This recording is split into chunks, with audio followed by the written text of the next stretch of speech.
I think there were a lot of questions in that one question, but the one that I'll tackle was at the end there. How do you attach your happiness to something other than closing revenue?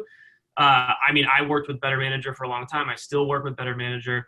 I actually built coaching into my comp plan at my new company with Better Manager.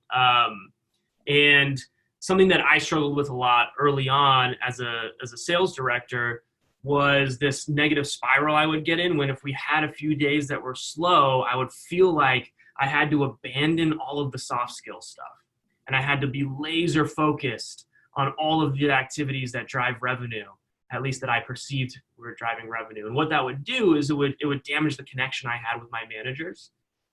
When you're a director, you don't get to interact with your managers very frequently, maybe 15, 20 minutes a day. So it's really important that every time you interact with them, they feel supported and they feel like you have their best interest in mind. And I was really damaging that relationship by coming in for 15 minutes and just saying, hey, here are all the things that we need to do. Boom, boom, boom, boom, boom. Let's go do them. Which would negatively impact revenue again to a greater degree. And it was like this negative spiral. So something that was really helpful for me was when I had that urge to kind of tighten up and focus in on these specific things, I knew that that was my trigger to relax and ask some of those what questions and learn more about what's going on in the personal lives of my reps, and understanding that committing to a process like that, and then getting excited about the wins that happen within the context of that process, instead of focusing how you feel on the outcomes, that over time you're going to get the outcomes that you want as long as you're focused on the process. Let me try to tackle that happiness question on that. Is that, there is no generic coaching. Coaching is trying to be relevant to everyone that you're talking with on your team. And I think a lot of times we say coaching isn't just we're coaching to hit goal or not hit goal. To the stars, it's about how good can you get. To the rest of the group is how do you get 10% better. And I think a lot of times as coaching, if we're just trying to coach up, you're not going to hit the goal, you're going to hit the goal. That's a 1-0.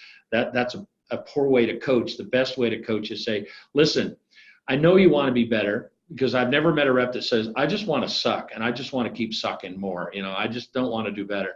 But you say, well, let's get you 10% better, something they can believe in, and then coach to that process. And then over time, they'll just keep getting better and hit a goal. But it's about being personal, relevant to everyone you're coaching. And relevance is unique to everyone that you're interacting with. And that you capture their mindset. Maybe the mindset is, I just want to get to be an average rep this year, because right now I'm on the low core on reps. Okay, well, let's get you there. And give them hope and give them vision and give them alignment, and you'll see amazing things. Because if you just improve everyone on your team 10%, you can't imagine what that does to your team goal at the end of the year. Gary, I want to share one quick line from my dad, who was a football coach for a long time.